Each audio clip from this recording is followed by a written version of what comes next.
Hello mom to be's welcome back to my mini vlog. तुम्हाला सुद्धा प्रेग्नेन्सीमध्ये डॉक्टरांनी beetroot खाण्यास सांगितलं असेल तर तुम्हाला तो कंटाळा येत असेल खाण्याचा, तर तुम्ही आज मी जी रेसिपी बनवते ती जर ट्राय केली ना, तुम्ही बीटरूटला कधीच नाही म्हणणार नाही. तर ती रेसिपी कोणती आणि त्याचे फायदे काय आहेत प्रेग्नेन्सीमध्ये, तर मग चला हे मी तुमच्यासोबत शेअर करते.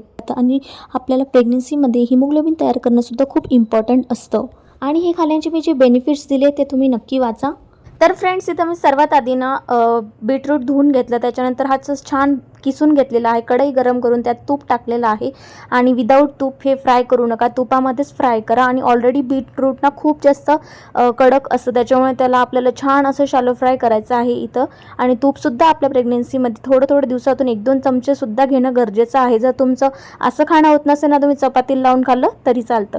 याच्यानंतर इथं आपलं सॉफ्ट झालेला बीटरूट, त्याच्यामध्ये आपल्याला टाकायचं आहे चवीनुसार साखर. इथं मी कमीच घेतलेली आहे आणि बीटरूट थोडंसं कडसर असतं, त्याच्यामुळे साखरचं प्रमाण थोडं वाढवू शकता. त्याच्यानंतर आवडीचे ड्रायफ्रूट्स ॲड केले आणि ते सगळं याला छान असं एकजीव करून घ्यायचं आहे. आणि साखरमुळे काय होतं, थोडं पाणी सुटतं आणि राहिलेला थोडासा बीटरूटमध्ये कच्चापणा असतो ना, तो सुद्धा सॉफ्ट व्हायला लागतो. तर या स्टेजवर आल्यानंतर ना आपल्याला यात ॲड करायचं आहे अर्धा वाटी दूध. आणि आपण थोडंसं दूध अर्ध्या वाटीच्या वर घेतलं तरीसुद्धा चालणार. आणि आता दूध ॲड केलं ना की अजून छान सॉफ्ट होणार आहे बघा आपला बीटरूटचा हलवा. याच्यातला जेवढा पण कडवटपणा असेल ना, ते सगळं साखर बिकर याच्यात मिक्स होऊन ते गोडवटपणा येतो आणि इतका सुंदर छान लागतो ना, इतका पौष्टिक बनतो. आणि याच्याचप्रमाणे मी राजगिऱ्याचा सुद्धा शिरा बनवते. जर तुम्हाला रेसिपी हवी असेल तर मी लवकरच अपलोडसुद्धा करणार आहे. आणि अशा छान छान रेसिपीज प्रेग्नेन्सी रिलेटेड व्हिडिओजसाठी माझ्या चॅनलला सबस्क्राईब करा आणि असे छान छान व्हिडिओसाठी नोटिफिकेशनसाठी बेलला ऑन करा.